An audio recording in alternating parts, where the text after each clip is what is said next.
जी हाँ दोस्तों, corona virus को लेकर आज दिन भर की तमाम बड़ी खबरों पर नजर डालें तो पहला बड़ा अपडेट आप देख पा रहे होंगे। देश में दोस्तों पिछले 24 घंटों के दौरान 2553 नए मामले देखे गए हैं। रिकवरी रेट बढ़कर 27.5% पर पहुंच गया। एक राहत की बात यह है दोस्तों कि भारत में जहां पिछले 24 घंटों में मरीजों की संख्या बढ़ी है, उसी बीच दोस्तों 24 घंटों में रिकवर होने वाले लोगों की संख्या भी बढ़ी है। जी हाँ, रिकवरी रेट बढ़ा है और 24 घंटे में 1000 से ज्यादा मरीज ठीक भी हो चुके हैं। इसी बीच दोस्तों अभी भारत में कुल संक्रमित मामलों की संख्या की अगर बात करें ना तो कोरोना वायरस से मरीजों की संख्या टोटल 42,533 तक पहुंच चुकी है, जबकि भारत में अब तक 1373 लोगों की मौत इस बीमारी की वायरस के चलते हो चुकी है। चलिए ये तो रहे दोस्तों आज के ताजा आंकड़े, और अब नजर डालते दोस्तों देश और दुनिया से जुड़ी कोरोना वायरस से संबंधित बड़ी खबरों पर। तो पहला बड़ा अपडेट आप देख पा रहे होंगे कि इस देश में बकरी, फल सब कोरोना पॉजिटिव निकले। राष्ट्रपति ने टेस्ट किट के जांच के आदेश दिए हैं। जी हाँ, कोरोना वायरस की कहर इस वक्त पूरी दुनिया में है। चमगादड़ों, इंसानों और कुत्ते बिल्लियों से तो कोरोना संक्रमण की बात आपने सुनी होगी, लेकिन अब एक अफ्रीकी देश में दोस्तों बकरी और फल भी कोरोना से संक्रमित निकले हैं, और ये देश है तंजानिया।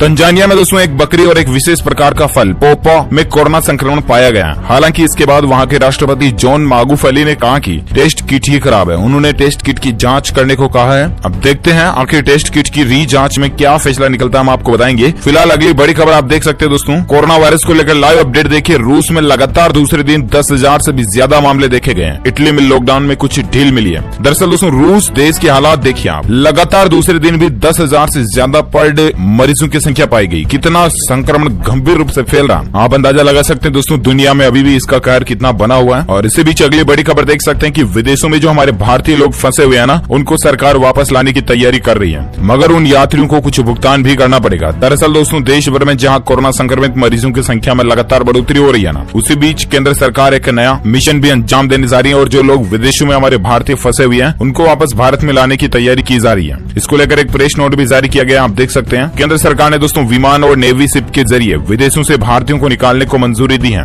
विदेशों में फंसे भारतीयों को निकालने के लिए स्टैंडर्ड ऑपरेटिंग प्रोटोकॉल तैयार किया गया है। भारत के हाई कमीशन और दूतावास फंसे हुए भारतीयों की लिस्ट भी तैयार कर रहे हैं। ये सुविधा पेमेंट के आधार पर होगी और कमर्शियल फ्लाइट्स उपलब्ध कराए जाएंगे। 7 मई से कई चरणों में लोगों को निकाला जाएगा। चलिए साथ ही अगला अपडेट आ रहा कि पश्चिम बंगाल में सबसे ज्यादा 12.8% मृत्यु दर रही है। IMCT ने इस बात की जानकारी दी है। जहां दोस्तों कोरोना वायरस के कारण देश भर में ज्यादा मृत्यु दर पश्चिम बंगाल में है। यहाँ मृत्यु दर का आंकड़ा 12.8% है। इसका मतलब ये हुआ कि पश्चिम बंगाल में 100 लोग अगर कोरोना से संक्रमित है तो उनमें से 13 लोग जो है वो मर चुके हैं, जान जा चुके हैं। इसकी जानकारी इंटर मिनिस्ट्रियल सेंट्रल टीम यानी कि IMCT ने सोमवार को दिल्ली रवाना होने से पहले राज्य के मुख्य सचिव राजीव सिन्हा को दी है। चलिए साथ ही अगला अपडेट आ रहा कि हिमाचल में कोरोना वायरस का नया मामला देखा गया। दिल्ली से लौटे व्यक्ति की रिपोर्ट पॉजिटिव पाई गई है। और साथ ही अगला अपडेट है कि देश भर में कोरोना मरीजों की संख्या 42,000 के पार पहुंच चुकी है। और इसी बीच दोस्तों कई कारोबारों को काम चालू करने की छूट मिल चुकी है। निर्माण कार्य भी शुरू हो चुके हैं। आज से देश भर में आपको पता होगा कि लॉकडाउन कई जगहों पर खुल चुका है। जो ग्रीन जोन और ऑरेंज जोन है वहां पर काफी छूट और ढील दी गई है। लॉकडाउन में कई सारी दुकानें, काम धंधे, कारोबार, बाजारों को खोलने की इजाजत सरकार ने खुद दे दी है। और इसी बीच आपको पता होगा कि लॉकडाउन का तीसरा चरण आज से शुरू हो चुका है। और ऐसे में दोस्तों सरकार की छूट के बाद कई जगहों पर मजदूर, कामगार काम करना शुरू कर चुके हैं। निर्माण कार्य भी शुरू हो चुका। वहीं आज से शराब की दुकानें भी खुल गई, जिसके बाद कई जगहों पर भारी भीड़ भी देखी जा सकती है। चलिए साथ ही अगला अपडेट आ रहा कि 7 मई से चरणबद्ध तरीके से विदेश में फंसे भारतीयों को सरकार वापस लाएगी, जैसा कि मैंने आपको अपडेट बताया था। और इसके साथ ही नेक्स्ट अपडेट है दोस्तों कि बिहार के 29 जिलों तक कोरोना वायरस का संक्रमण फैल चुका है। प्रवासी मजदूरों को मिला नीतीश सरकार का साथ। जी हाँ, आपको बता दें दोस्तों कि बिहार के 29 जिलों तक कोरोना संक्रमण फैल चुका। मुंगेर में अभी सबसे ज्यादा केस मिले हैं। सोमवार को भी राज्य में 6 नए केस आए, जिसके बाद राज्य में कोरोना संक्रमित मरीजों की संख्या का आंकड़ा 523 हो गया। बिहार की राजधानी पटना में कोरोना संक्रमण को फैलने से रोकने के लिए 14 कंटेनमेंट जोन बनाए गए हैं, जहां लोगों की आवाजाही पर पूरी तरह से पाबंदी रहेगी। पटना में लोग बिना पास के कोई आवाजाही नहीं कर सकेंगे। रविवार को बिहार में कोरोना के 36 नए केस मिले हैं। इनमें मुंगेर से 7, भागलपुर से 6, औरंगाबाद से 5, पश्चिमी चंपारण से 5, पूर्वी चंपारण से 4, बक्सर से 3 व सीवहर, कैमूर, सीवान वगैरह से भी एक मरीज मिले हैं। चलिए साथ ही अगला अपडेट आ रहा दोस्तों कि नोएडा में कोरोना वायरस से पहली मौत हो चुकी है। गाजियाबाद के मरीज ने दम तोड़ दिया। जहां आपको बता दें उत्तर प्रदेश के गाजियाबाद के रहने वाले एक मरीज ने नोएडा के सेक्टर 137 स्थित एक अस्पताल में दम तोड़ दिया। मृतक गाजियाबाद के खोड़ा का रहने वाला था। नोएडा प्रशासन ने मामले की जानकारी गाजियाबाद प्रशासन को दे दी है। चलिए साथ ही अगला अपडेट आ रहा कि कोरोना वायरस विवाद को लेकर अफ्रीका में गिरा चीन।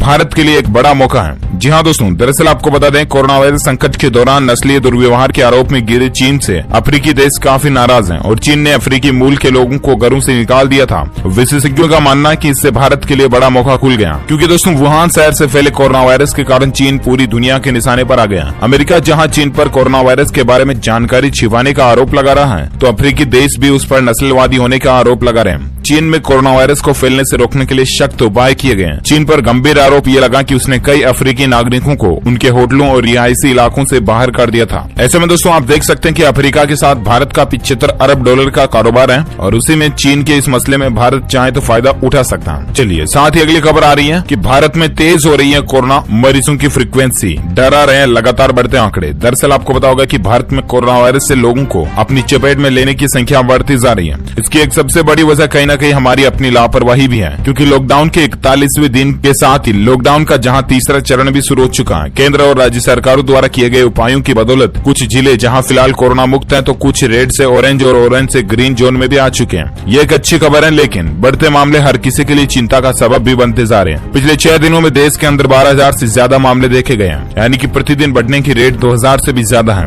पूरी दुनिया में दोस्तों जहां कोरोना संक्रमित मरीजों की संख्या 35,67,000 और उसी बीच पूरी दुनिया में जहां जाने वाले लोगों की संख्या का आंकड़ा 2,48,313 तक पहुंच गया। वही भारत में स्वास्थ्य मंत्रालय 42,533 मामले सामने आने की घोषणा भी कर चुका है, जबकि दोस्तों भारत में 1,373 मरीजों की मौत होने की भी खबर है। देश भर के विभिन्न अस्पतालों में 29,453 मरीजों का इलाज चल रहा है और अब तक 11,706 मरीज ठीक भी हो चुके हैं। चलिए बात करें दोस्तों अगले अपडेट की, तो देख पा रहे कि कोरोना महामारी के बीच चीन पर ट्रंप के अटैक से शेयर बाजार में भारी गिरावट देखी गई है। सेंसेक्स 2,000 अंक लुढ़क चुका है। जी हाँ, आपको बता दें कोरोना वायरस महामारी के बीच अमेरिका तथा चीन के बीच तनाव बढ़ने से कारोबारी सत्र के पहले दिन सोमवार को शेयर बाजार में बड़ी गिरावट दर्ज की गई। बीएसई का सेंसेक्स 2002.27 अंक तक पहुंच चुका है। वही नेशनल स्टॉक एक्सचेंज एनएससी का निफ्टी भी इतने अंकों की गिरावट के साथ इतने पर बंद हुआ। अगर आप शेयर मार्केट वगैरह का काम करते हैं तो आप आसानी से समझ सकते हैं। और चलिए साथ ही अगली खबर आ रही दोस्तों कि हरियाणा के अंबाला में फूटा कोरोना बम, एक साथ 20 लोग पॉजिटिव देखे गए। जहां लॉकडाउन 3 की छूट के पहले ही दिन दोस्तों हरियाणा के अंबाला में कोरोना के एक साथ 20 लोगों का मामला देखा गया।